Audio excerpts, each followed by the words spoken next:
Alright, I thought I'd share with you my top 10 games of all time.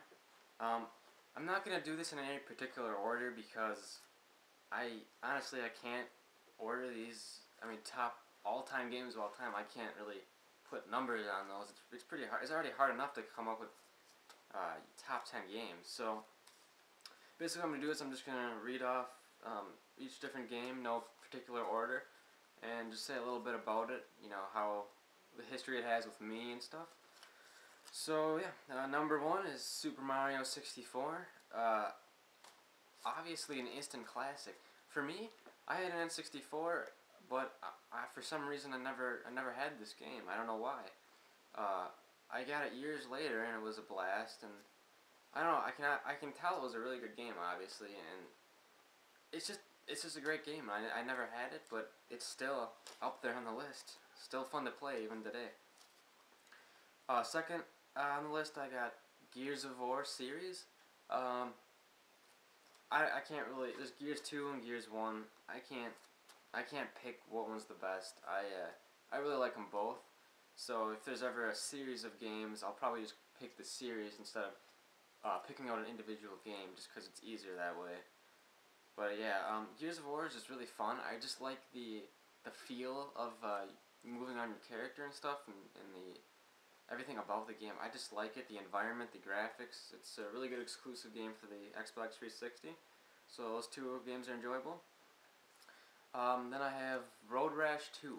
That game was one of the, I guess my first system was a Sega Genesis, and it was my parents', but I got to use it as a kid, and I played Road Rash. I played some Mickey Mouse game. I played Altered Beast. But Road Rash is probably my favorite Sega Genesis game. I didn't have that many really, so I just played Road Rash. It was just a lot of fun. I like it even today. You just go around and you're on a bike and you get weapons and stuff, and it's a pretty innovative game for the time. So it was fun. Next is the Animal Crossing series. Actually, particularly in this case, I like Animal Crossing for GameCube best. DS and Wii ones were good. They were, they brought back more nostalgic feel. But the GameCube one was the one I played as a kid, and I really enjoyed it. Just a fun all-around game, relaxing, and kind of taking a break from all the other intense games out there. Then I had the Time Splitters series. Not Time Splitters 1, but Time Splitters 2 and Future Perfect are both up there on the list. I wish they'd make a fourth one, but it doesn't look like they will be. It's just a fun game. I played, I think Time Splitters Future Perfect was my first online game for the PS2. I played that right about the end of the online, when online was being taken away from PS2, and there was kind of like me and a group of people were like the only ones left, and we'd get down there every day and play, so it was a lot of fun. It was a good game. And then of course the Halo series. I guess many would think it's overrated, and well, it is maybe a little overrated, but it's a good game. So I mean, what's wrong with an overrated game that's actually really good? It's fun to Halo 3 is really fun. You make your maps or watch. I like how it records like 25 anything you're doing in the game, any sort of game variant. It'll record that, and you can decide if you want to save it or whatever. So it's really cool. A lot of fun games. I think Halo 1 might be my favorite. It's a good one. I guess my next one is Grand Theft Auto San Andreas. I really like that game. It